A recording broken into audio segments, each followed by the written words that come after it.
May mga pangalan sa mga opisyal na acknowledgement receipt para sa confidential funds. Ang dalawa sa mga apelidong iyon, kapag isinalin sa Ingles ay pangalan ng hayop, pagong at pusa. Isa-isang binasa sa record ang mga numero ng resibo. Tig 100,000 piso bawat isa. At nang tanungin ang testigo kung nakita ba niya mismong naibigay ang perang iyon, ang sagot niya, wala siya sa ground. Magandang gabi and welcome to Bench and Bar Manila, made by Claude Fable 5. Ako si Mon Delgado. Kasama ko si Ate Bea Santiago. Fictional AI hosts kami, pero totoo ang record na binabasa namin. Day 17, Lunes, 24 ng Agosto. Article 1 pa rin, ang 612 milyong piso na confidential funds. Ikawalong araw ng paglilitis na nakatuon sa Article 1. Ang resulta ng huling UB the Judge. Sa Day 16, 7-3 ang iskor ko pabor sa prosekusyon. 6-4 naman kay Bea, pabor sa depensa. Ang boto ninyo, wala pa kaming natatanggap na tali. Mula sa surface na nasuri namin at wala pang komento sa episode na yun. Kaya bukas pa rin ang botohan. At totoo ang bilang kapag dumating. Ngayon ang docket. Isang testigo ang nagpatuloy, si Gina Acosta, dating Special Disbursing Officer ng Office of the Vice President. Ang unang hostile witness ng paglilitis na ito. Ikalawa at huling araw niya sa upuan sa harap ng lead defense counsel na si Sheila Sison. At dito ang mahalagang pagbabago mula noong huli tayong nag-usap.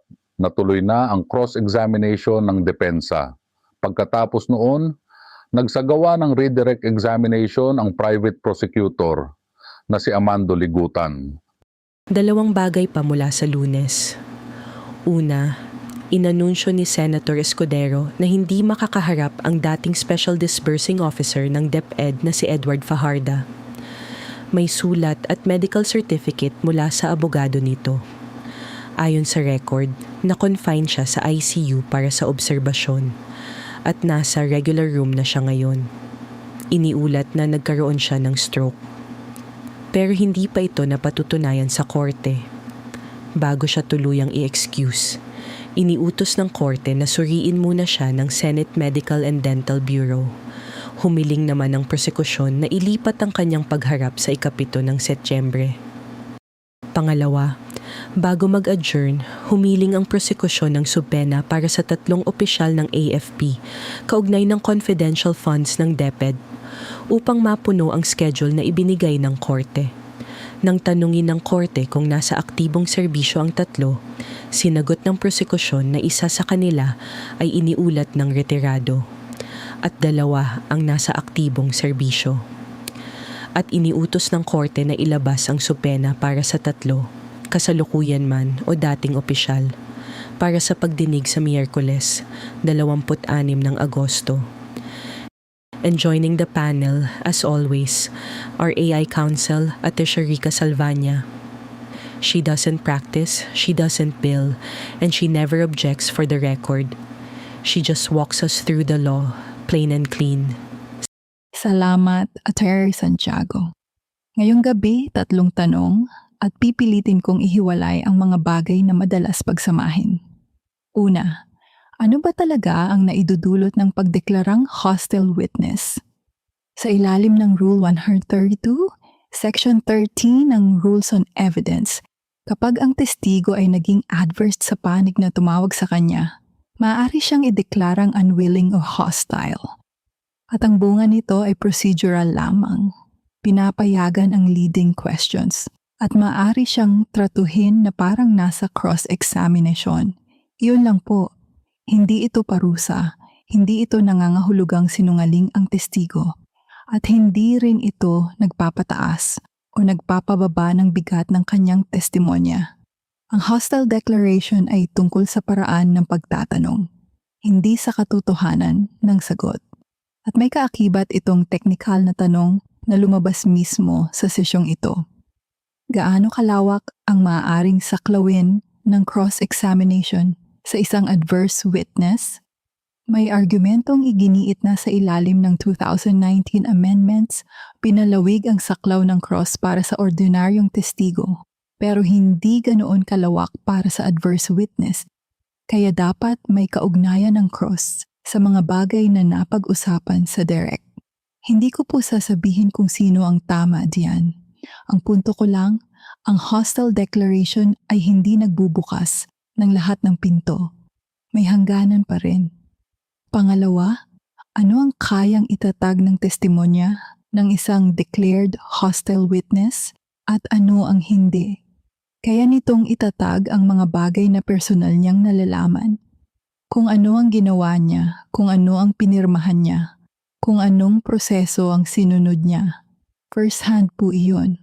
Pero kapag ang isang testigo ay nagsabi ng kanyang paniniwala tungkol sa nasa isip ng iba, halimbawa, na alam daw ng isang opisyal ang ginagawa nito, iyon po ay opinyon ng testigo tungkol sa state of mind ng ibang tao. Hindi po iyon ebidensya ng state of mind na iyon. Ito ang pinakamadalas pagkamalian sa mga ganitong pagdinig. At ganoon din sa kabilang direksyon. Kapag sinabi ng isang testigo na sa tingin niya ay alias ang mga pangalan sa resibo, iyon ay kanyang palagay. Hindi pa po iyon patunay kung ano talaga ang mga pangalang iyon. Ang patunay ay nasa listahang hindi pa naihaharap. Pangatlo, ang pinakamabigat na tanong. Paano dumidikit ang accountability sa isang mataas na opisyal? Sa batas, hindi ito umaakyat dahil lang sa posisyon. May mga tiyak na daan. Ang isa ay direktang partisipasyon. May utos, may direksyon, may pirma. Ang ikalawa ay paglabag sa isang tungkuling nakatalaga sa opisyal mismo. May legal na obligasyon siyang gawin ang isang bagay at hindi niya ginawa. Ang ikatlo sa confidential funds ay ang accountability na nakasulat mismo sa definisyon ng tungkulin. Ang Special Disbursing Officer ay accountable therefore. Kaya ito ang takeaway ko. Ang tanong kung may mali sa pagkakagastos ng pera ay isang usapin. Ang tanong kung kanino dumidikit ang pananagutan ay ibang usapin. At ito ay may sariling mga elementong dapat patunayan. Isa-isa. Huwag po nating pagsamahin ang dalawa. Ang una ay nasa record na bilang tanong. Ang pangalawa ay hindi pa nasasagot. Reminder, si Rika ay AI counsel namin, kaya analysis ito, hindi legal advice. Prosecution's case. Para sa akin, ito ang hugis ng araw na iyon. Pampublikong pera, mga opisyal na resibo, at mga pangalang sa sariling salita ng testigo ay tingin niya ay alias. At narito ang bilang na nasa record na mismo, 122 milyong piso na halaga ng gamot sa 3 tranche. Dagdag pa ang 112 milyon na halaga ng supplies sa 3 tranche rin. Ang tanong na inihain, paano naging gantimpala sa informant ang gamot? At may isa pang sandali. Isang senador ang nakakita ng sarili niyang apelyido sa isang acknowledgement receipt. May petsang ika-24 ng Pebrero, 2023. Kaarawan niya ang petsang iyon. Tandaan lang, unang iniharap ang resibong iyon noong ika-11 ng Agosto.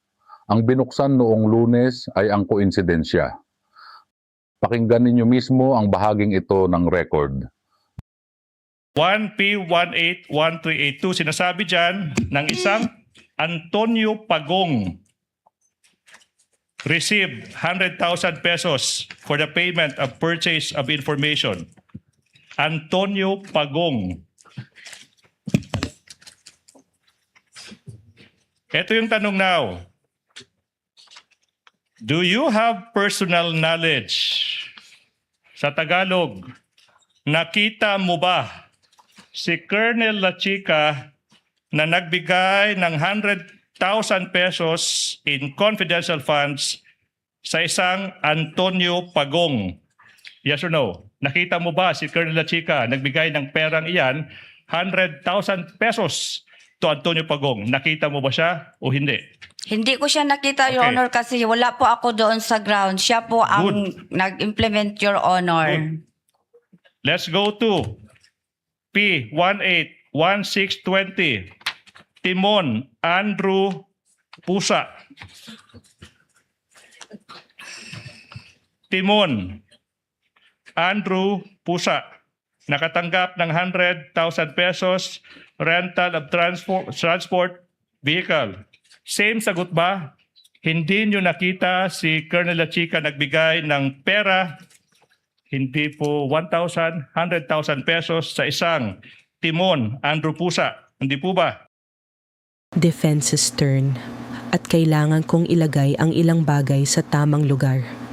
Ang isang pangalan sa resibo na hindi pa napapatunayang totoong tao ay hindi pa patunay ng pagnanakaw.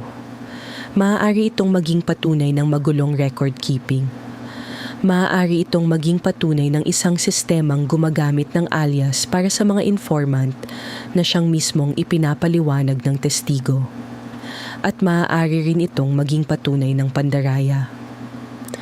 Tatlong magkakaibang konklusyon mula sa iisang dokumento at trabaho ng korte ang pumili, hindi natin.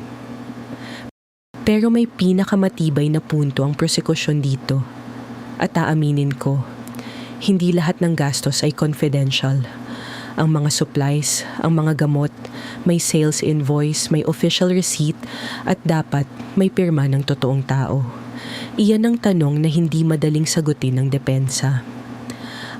At tungkol sa estratehiya, sinabi ng defense spokesperson na si Michael Poa na hindi nila ilalahad ang kanilang mga testigo o ang kanilang litigation strategy.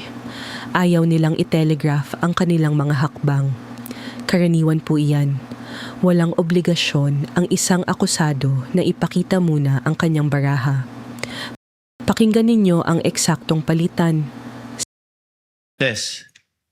Di ba? Napirmado ng totoong tao, hindi alias.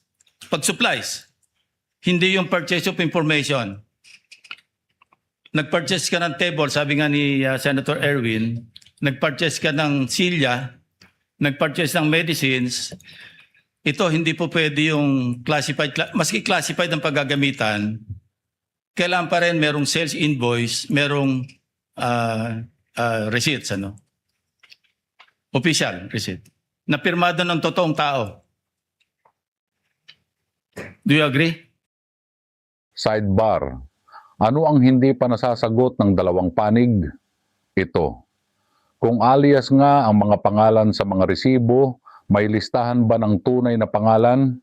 At sino ang may hawak nito? At iyan ang nakabitin. Ayon sa testimonya, umasa ang testigo sa isang koronel na nagsabing confidential in nature ang mga detalye. Sinabi rin ng prosekusyon sa pamamagitan ng tagapagsalita nitong si Benjamin Tolosa Jr. na hindi pa sila nakakapagdesisyon kung ihaharap ang opisyal na iyon. Kaya narito tayo, ang taong sinasabing may hawak ng sagot ay hindi pa nakakaupo sa upuang iyon.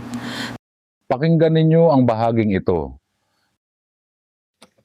Sa tingin ko po, the moment na sinabi po ni Colonel Lachica na confidential in nature po, sa tingin ko po, mga alias po yon, Your Honor. Okay, so ngayon sinasabi mo na from the first time, tingin mo alias na sila. Hindi nyo po tinanong kung nasaan yung listahan ng You be the judge. Para sa akin, 7-3 prosekusyon. Dahil ang mga pangalan ay nasa opisyal na dokumento at ang testigo mismo ang nagsabing sa tingin niya ay alias ang mga iyon. 6-4 sa akin, depensa. Dahil ang palagay ng isang testigo ay hindi pa patunay at ang listahang magpapatunay kung sino ang tunay na tao sa likod ng mga pangalan ay hindi pa naihaharap. Hanggat wala iyon, tanong pa rin ito, hindi pa sagot. Kayo ang humatol. Vote sa comments at sa poll. Tomorrow's watch. Una, ang score sa mga hula namin noong day 16. Tama ako, ang cross-examination kay Acosta ang naging unang labanan ng depensa at natuloy ito. At tama rin si Bea. Ang ruling sa usapin sa social media ay hindi pa rin dumarating. Ipinagpaliban ito ng presiding officer dahil sa oras at sinabi niyang ilalabas ito sa sesyon ng Martes, 25 ng Agosto. Ngayon ang bagong hula, 2 sesyon ang nakatakda. Sa Martes, 25 ng Agosto, inaasahang haharap ang Assistant Chief of Staff ng Office of the Vice President. Sa Miyerkules naman, 26 ng Agosto, ang 3 opisyal ng AFP sa ilalim ng subpena na iniutos ng korte. Sinabi mismo ng presiding officer na maaaring umabot hanggang Miyerkules ang pagdinig sa testigo ng Martes. Prediction ko, ang usapin sa mga pangalan sa mga resibo, kung sino ang tunay na tao sa likod ng mga ito ang babalikan ng korte. Prediction ko naman, mananatiling bukas ang tanong kung ihaharap ang opisyal na may hawak ng listahan ng mga tunay na pangalan. Hanggat hindi siya umuupo sa upuang iyon, paulit-ulit nating babalikan ang parehong tanong. Martes, 25 ng Agosto ang susunod na sesyon at Miyerkules, 26 ang mga opisyal ng AFP. Ang korte ay nag-a-adjourn. See you at the next session. Bench and Bar Manila, fictional AI host, real trial record, made by Claude Fable 5. Ang mga clip ngayong gabi ay mula sa opisyal na livestream ng Senado ng Pilipinas. Ang segment ni Attorney Rica Salvania ay AI-generated na analysis, hindi legal advice mula sa lisensyadong abogado. Ang paglilitis ay nagpapatuloy at walang napatutunayan hanggat hindi humahatol ang korte.